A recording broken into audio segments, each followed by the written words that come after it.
ازاي ترجعي خطيبك او حبيبك او صاحبك او زميلك اللي سابك من برج السرطان او تجاهلك او فسخ معاكي او ايا كان؟ ازاي ترجعي ليكي؟ ازاي ترجعي الشغف منه ليكي تاني؟ لو اول مره تشوفوني يا ريت ننزل نعمل اللايك والسبسكرايب، ويا ريت يا جماعه ندوس على القلب اللي موجود تحت الفيديو.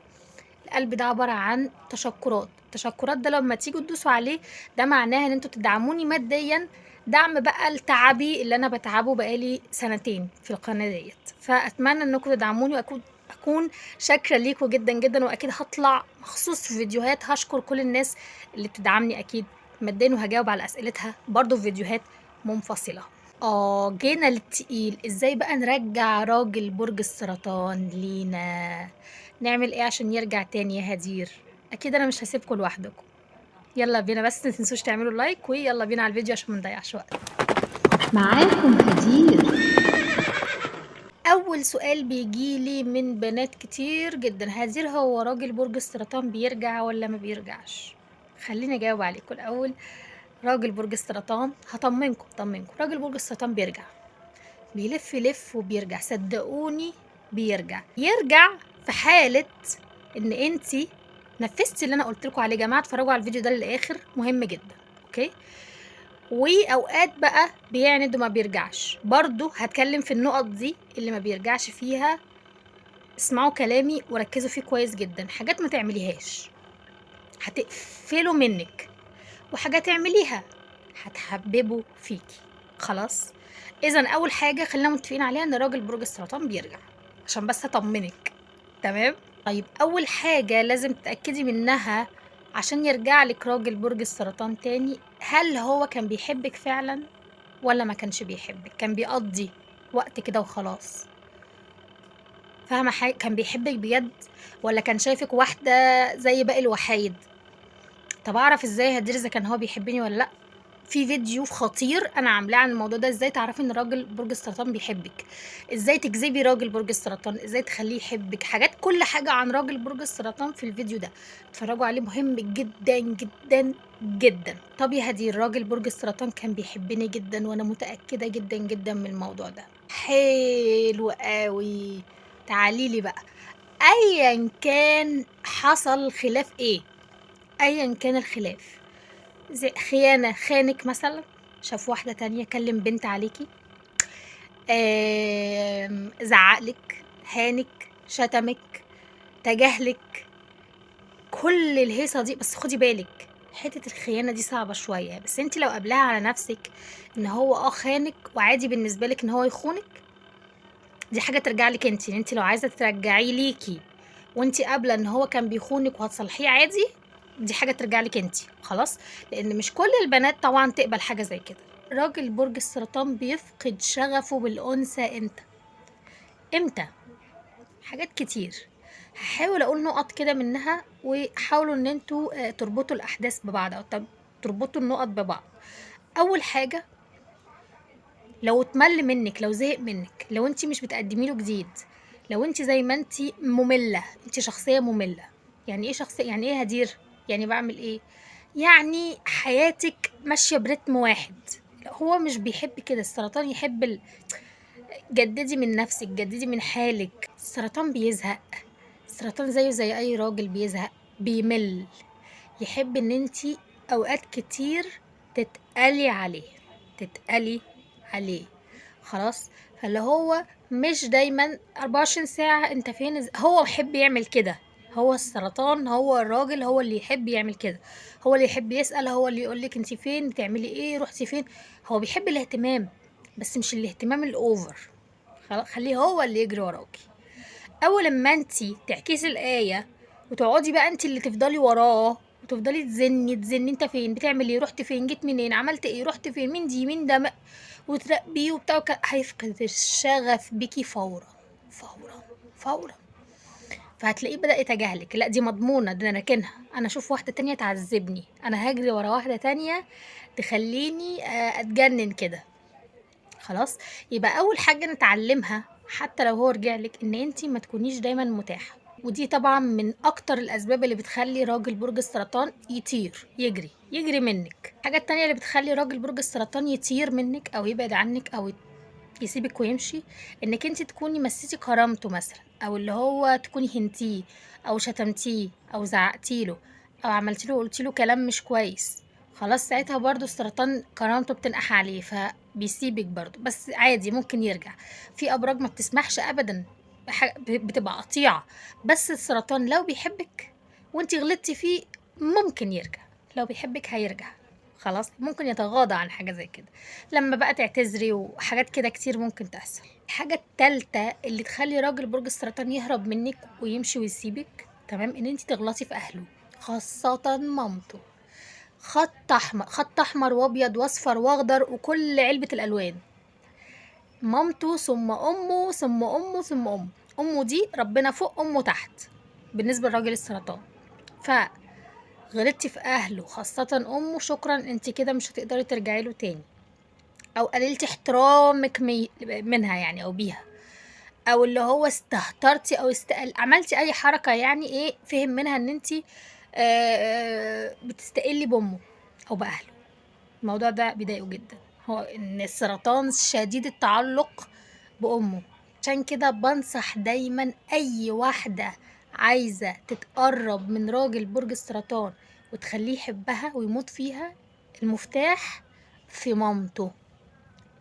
مامته حبتك، شكرا، انت كده ملكتي قلبه وعقله وروحه وكل حياته. خلاص. طب يا هدير، هو تجاهلني دلوقتي او سابني او فقد الشغف بيا، مبقاش يرد عليا فجأة، مبقاش يرد عليا فجأة، سابني فجأة، حصلت مشكلة كبيرة وسابني، اتصرف ازاي؟ اسمعيني بقى يا ست الكل كده وطرطقي ودانك معايا.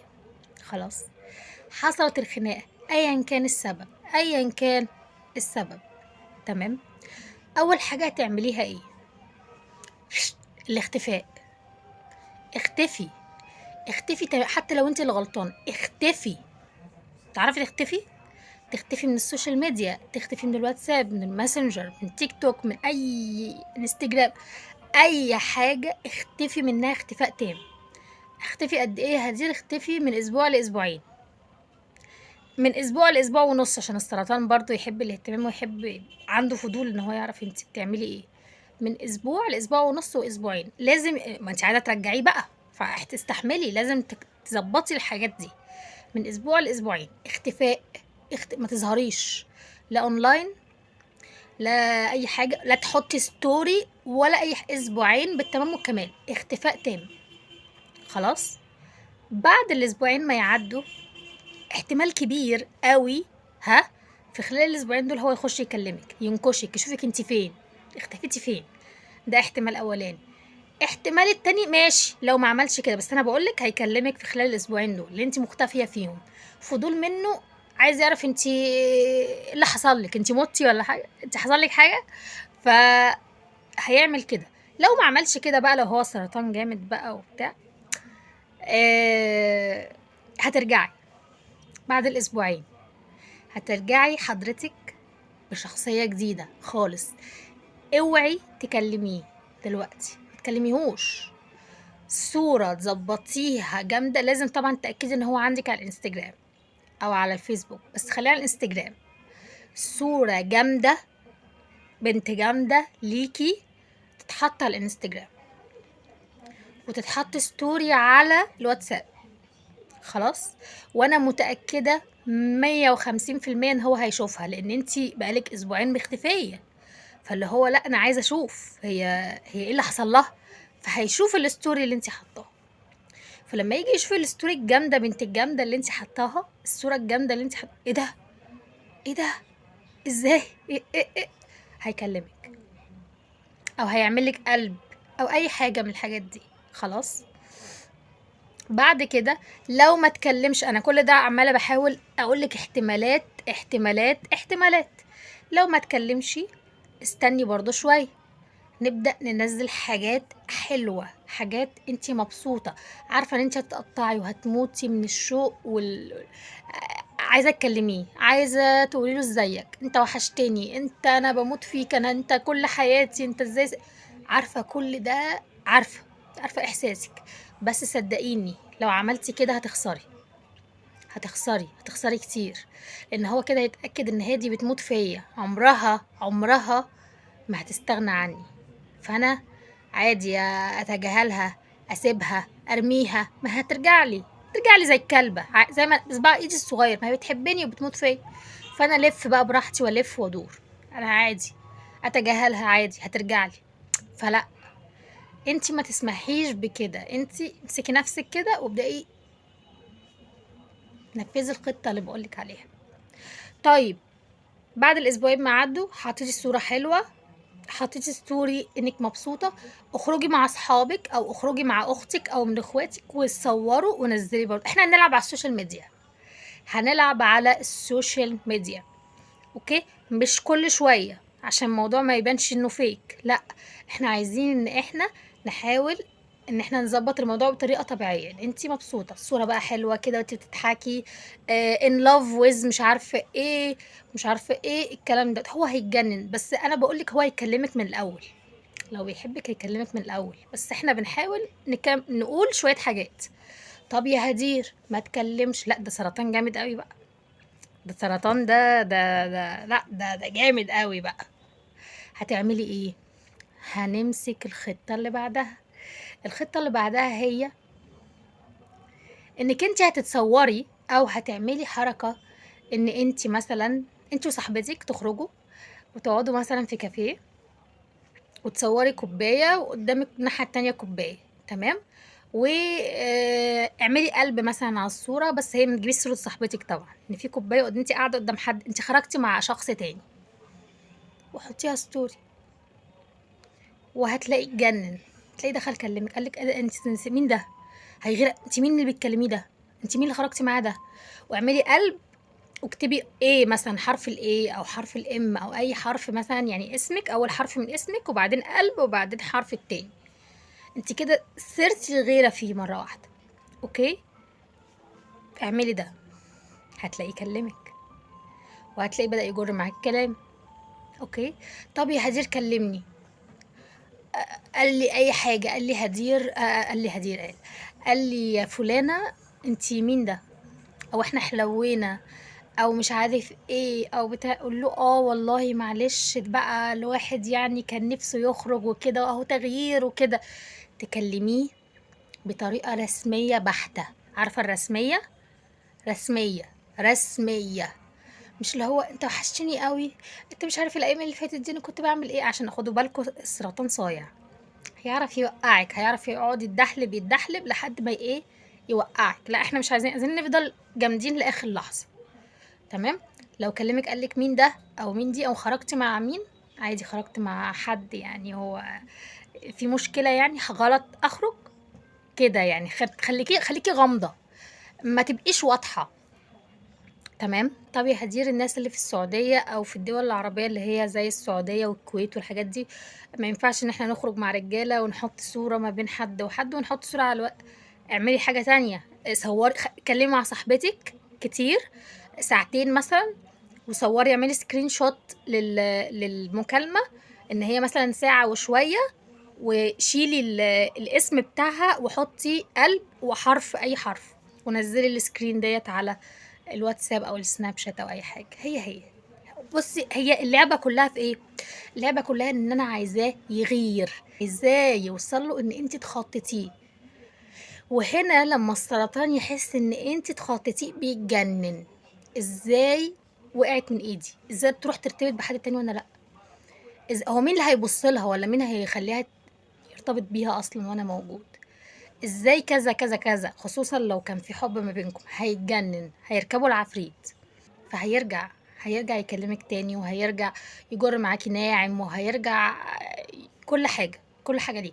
وساعتها لما تيجي ترجعي له وتيجي تتكلمي معاه، رصي الشروط بتاعتك اللي انت عايزاها، ترصي الشروط بتاعتك كلها بقى لما تيجوا تتكلموا، تيجوا تقابلوا، تيجوا اي حاجة، 1 2 3 4، انا واحدة، انا مش زي الاول على فكرة، تمام؟ انت لو فاكر ان انا زي الاول، لا انت غلطان، انا واحده دلوقتي مشغوله، انا بشتغل، انا عندي كذا، انا عندي كذا في دماغي، انا حياتي مشغوله دلوقتي، انا ساعتها هيحترمك قوي، هيحس ان انتي لا ايه ده، دي اتغيرت قوي، دي حلوت قوي، دي دماغها اتغيرت خالص.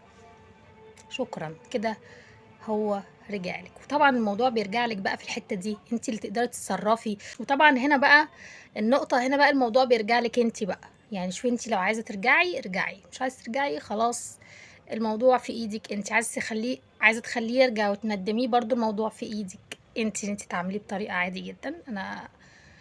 انا خلاص تخطيتك، مش عايزاك، خلاص الموضوع خلص. خلاص. حبيت ان انا اجاوب على الحته الصغيره دي عشان جالي اسئله كتير جدا جدا جدا جدا عن راجل برج السرطان. فاكتبوا لي في الكومنتات لو انتوا اي سؤال يخص راجل برج السرطان، انا هجاوب على كل الاسئله في الكومنتات، انا اللي هجاوب بنفسي. تمام. انا بحبه كتير، ما تنسوش بقى اللايك والسبسكرايب والدعم. ها؟ القلب. تشكرات او ثانكس. وكان معاكم هدير. معاكم هدير.